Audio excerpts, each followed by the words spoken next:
갑자기 도토리가 등장을 했습니다. 이게 웬 도토리야? 라는 생각이 드는데 기사 먼저 보시죠. 한동훈 당권 이용한 노골적 공격 처음 봅니다. 라고 어제 일산 킨텍스에서 진행한 토크 콘서트에서 얘기를 했습니다. 직접 들어보실까요? 지금 제가 민주당과 싸울 때 민주당이 아니라 민주당과 싸우고 있는 저랑 싸워서 정치적인 탈출구를 만들고 싶어하는 사람들도 있습니다. 이렇게 당직을 걸고 당의 권한을 이용해서 이렇게 당내 인사를 노골적으로 공격하는 것은 저는 처음 보는 현상이긴 합니다. 그렇지만 사람은 누구나 실수할 수 있습니다. 그 잘못을 바로잡을 수 아는 것도 용기입니다. 네. 민주당이 아니라 여당이 아니라 나랑 싸우는 사람이 당내 좀 있는 것 같아요. 라고 얘기하면서 당권을 이용한 노골적인 공격 처음 봅니다. 라고 얘기를 했습니다. 이거 김광선 변호사님. 누가 봐도 장동혁 대표 얘기하는 것 같은데 싶거든요. 어제 일산에서 굉장히 많은 사람들이 모였다고 그럽니다. 네. 그런데 일단 이제 장동혁 대표에 대한 그 내부에서도 반발이 굉장히 있고요. 이제 제일 중요한 건 그거잖아요. 지금 민주당하고 이재명 대통령을 잡으라고 했더니 이제 한동훈을 잡는다. 이제 그렇게 많이 비춰지고 있단 말이에요. 그럼 매일 자기가 단합을 강조하는데 그럼 단합을 강조하는데 강성 지지층만 단합을 강조하느냐. 이거에 대해 제가 볼 때는 비판받아 마땅하다고 보고요. 그다음에 이제 한동훈 전 대표랄지 이제 다 감싸 안고 가면서 과연 외부의 적을 향해서 가야 하는데 그게 아니고 내부의 적부터 자기와 경쟁 관계에 있는 사람 이게 쳐내려고 하는 것은 잘못됐다고 저는 봅니다. 왜냐하면 최근에 장동혁 대표가 변화의 조짐이 보이네 어찌네 그런 말이 많이 나오고 있지만 사실은 너무 깊이 와버렸어요. 직진을 너무 해버려가지고 사실은 직진을 계속 빠르게 하다 보면 방향 전환이 쉽지 않거든요. 본인 스스로 거기에 좀 수렁에 저는 빠졌다고 보고 지금 현재 있어서 장동혁 대표에 있어서 변화의 조짐은 두 가지로 볼 수 있는데 하나는 12월 3일 비상계엄에 대한 반성과 사과했어야 하는데 그 시점을 놓쳤죠. 1월에 한다 어떤 말이 있는데 네. 한다고 해도 너무 늦었다는 거고 두 번째는 이제 한동혁 대표와 관계에 대한 시험대 이 두 가지가 저는 남아 있다고 봐요. 그래서 이 두 가지를 어떻게 극복하느냐에 따라서 본인의 어떤 정치의 생명, 정치의 입지도 문제가 되고 그다음에 이제 내년 지방선거에도 상당히 많은 영향을 미칠 것이다 이렇게 봅니다. 네. 지금 김광선 변호사님께서는 뭔가 장동혁 대표에 대해서 변화의 조짐이 있다고 얘기를 하는데 근데 그러기엔 직진을 너무 많이 했어요. 방향 전환이 안 될걸요. 라고 지금 말씀을 하셨어요. 근데 한동훈 전 대표 아까 얘기 들으셨어요? 이런 얘기를 했습니다. 근데 사람은 누구나 실수할 수 있어요. 라고 얘기를 합니다. 그걸 바로잡을 줄 아는 게 용기예요. 라면서 살짝 좀 기대를 하는 듯한 이런 얘기를 하죠. 왜? 장동혁 대표 최근에 이런 얘기를 했었거든요. 직접 들어보시죠.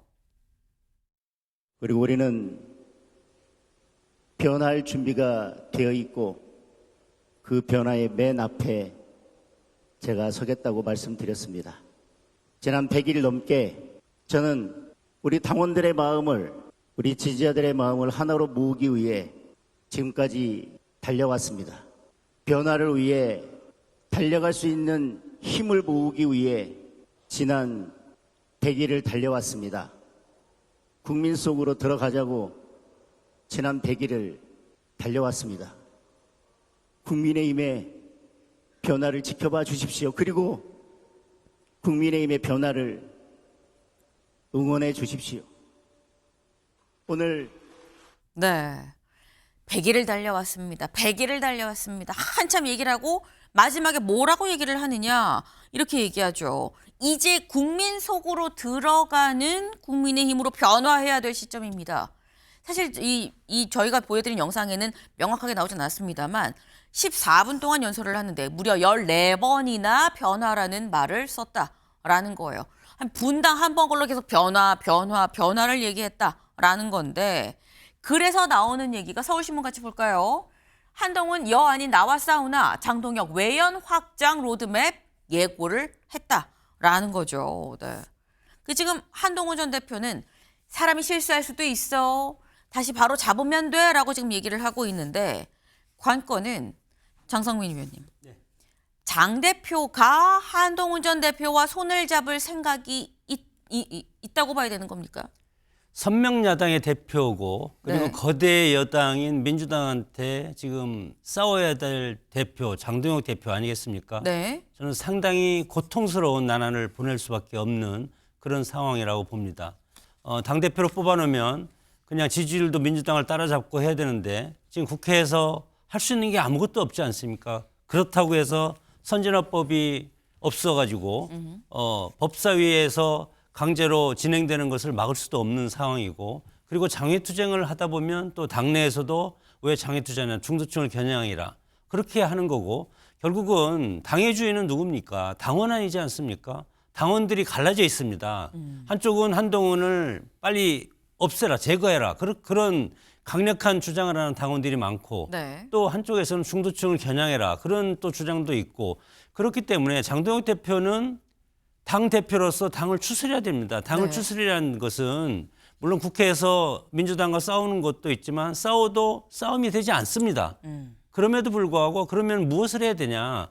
지금 통합을 강조하고 있지 않습니까? 네. 통합이라는 것은 당내 당원들이 크게 갈라져 있기 때문에 소위 말해서 친한계라든가 친윤계라든가 그리고 한동훈에 대해서 입장 차이가 상당히 강하기 때문에 이것을 그럼 어느 한쪽에 쓸 수 없는 위치에 있기 때문에 계속 통합을 외치고 있고 네. 그리고 당무감사위를 하는 것은 지금 저도 뭐 당무감사를 각 지역위원장들 다 받고 있기 때문에 당무감사의 일원으로 지금 단계까지도 지금 받고 있는 것 아니겠습니까?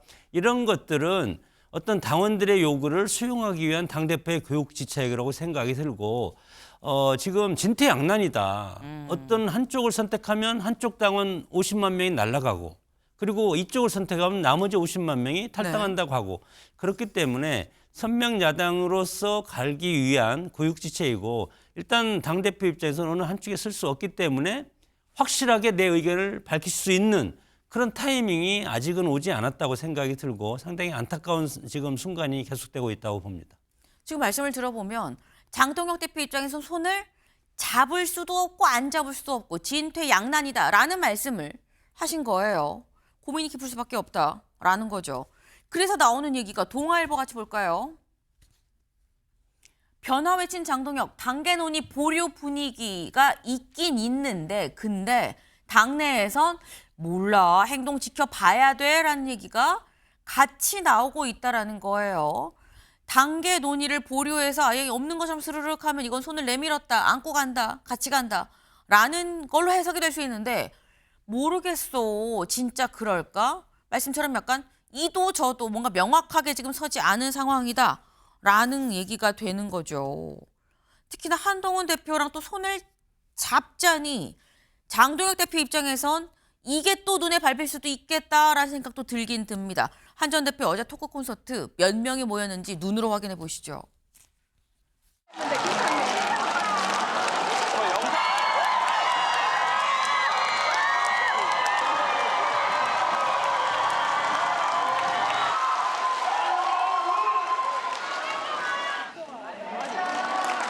배달의 문제.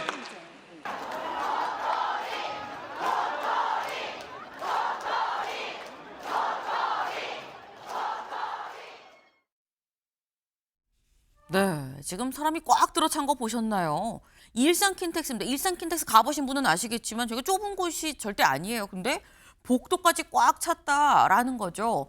그 다들 도토리를 연호합니다. 도토리가 뭐냐? 까지 볼까요? 네, 도토리 뭔지. 도토리 지금 얘기를 하고 있죠. 도토리의 초성이 대통령이랑 똑같죠. 그래서 이른바 한 전 대표의 지지자들은 도토리 하면 그러니까 한동훈 대통령 뭐 이런 느낌으로 지금 연호를 한다라는 겁니다. 근데 이게 김광선 변호사님, 장 대표 입장에선 이렇게 지지하는 사람이 많으니 안고 가야 되겠다라는 이유도 되지만 또 한편으로는 같은 도토리의 꿈을 꾸고 있는 사람으로서 이건 내가 호랑이 새끼 안아도 되는 거야라는 생각을 할 수도 있거든요. 어떻게 보십니까? 아니, 그렇다고 볼 수도 있죠. 그러니까 아마 장동혁 대표 입장에서는 네. 이제 첫 번째가 강성 지지층을 등에 업고 당대표가 됐잖아요. 그러니까 그 강성 지지층으로 자기는 같이 갈 수밖에 없어요. 그런데 그 강성 지지층은 윤 어게인 부정선거 음모론을 주장하는 사람들이잖아요. 그럼 한동훈 전 대표가 배신자고 이제 적이라고 보기 때문에 한동훈 전 대표에 대해서 적대적 관계를 형성해야지 자기 지지 기반이 첫 번째는 있는 겁니다. 네. 그리고 그 지지 기반과 관련된 하나. 그다음에 두 번째는 그걸 100일 동안 했다는 거 아닙니까? 그렇죠. 그런데 두 번째는 경쟁자죠. 내부에서 다음 대선이랄지 여러 가지 정치의 리더에 있어서 경쟁자이기 때문에 네.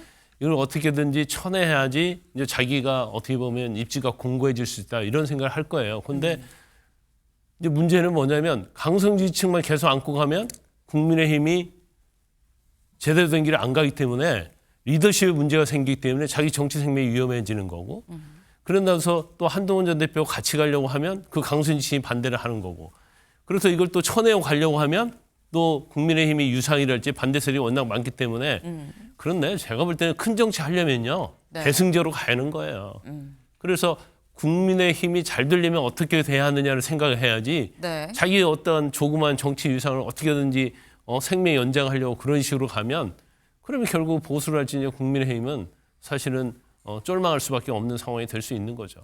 네. 유지는 고민은 있겠지만 안고 가야 된다라는 말씀을 지금 하신 것 같아요. 아니면 쫄딱망한다 뭐 이런 말씀을 지금 하신 건데 지금 장 대표 입장에선 고민이 있을 수밖에 없죠. 그래서 국민일보는 오늘 이렇게 기사를 썼습니다.